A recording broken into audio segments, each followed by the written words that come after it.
All right, I Survived the Titanic, Chapter 4. Phoebe wasn't taking any chances with George. "I'm not letting you out of my sight," she announced after they'd finished breakfast. "I'm your guardian angel." "I didn't know angels wore spectacles," he said, tugging at one of Phoebe's curls. "The smart ones do," Phoebe said, grabbing George's arm. She offered him a lemon drop from the little silver tin she'd been carrying around since London. George made a face. He hated those old lady candies. George wanted to go find Marco and Enzo and hear more about Italy. He wanted to ride the elevators up and down. Hardly any other ship in the world had elevators. But yet, he wanted to find Mr. Andrews, the ship's designer.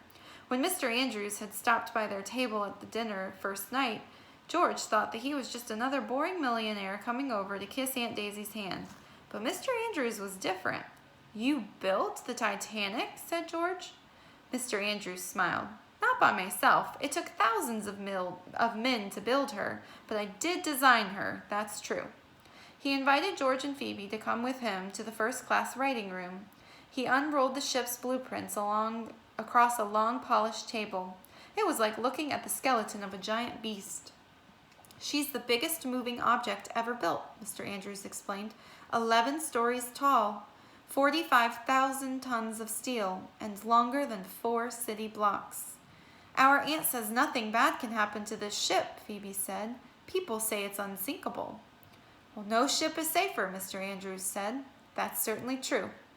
"Well, what if the Titanic was hit by a meteor?" said Phoebe, whose latest obsession was outer space. She was determined to see a shooting star before they docked in New York. Mr. Andrews didn't laugh or roll his eyes like Mr. Landers did when Phoebe asked those questions.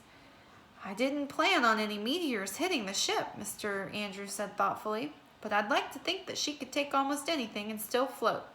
Phoebe seemed satisfied. "Are there any secret passages?" asked George.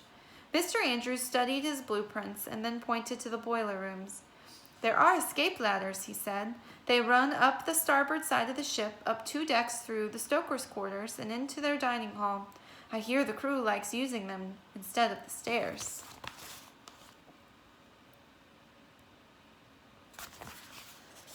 George could have stayed there all night. He asked a million questions, and Mr. Andrews answered every single one. "I was like you when I was a boy," Mr. Andrews said, just before Aunt Daisy came to haul George off to bed. "One day I predict you'll build a ship of your own." George knew that would never happen. He could barely get through a day at school. But he liked that Mr. Andrews said it, and he sure wanted to find those secret ladders. But Phoebe had different ideas. First, she dragged George to the first-class library so she could check out a book on Halley's Comet. Then she took him on a walk on the boat deck, and he felt like a dog. "Strange," Phoebe said, looking at the lifeboats that hung just off the deck. "There are only 16 boats. That's not nearly enough for everyone." "The ship's unsinkable," George said. "So do we really need any lifeboats at all?" Phoebe stared at the boats and shrugged. "I guess you're right," she said. And then she announced that it was time to see how many ladies were wearing hats with blue feathers. George groaned. This would be the most boring day of his life. But at least nobody was yelling at him.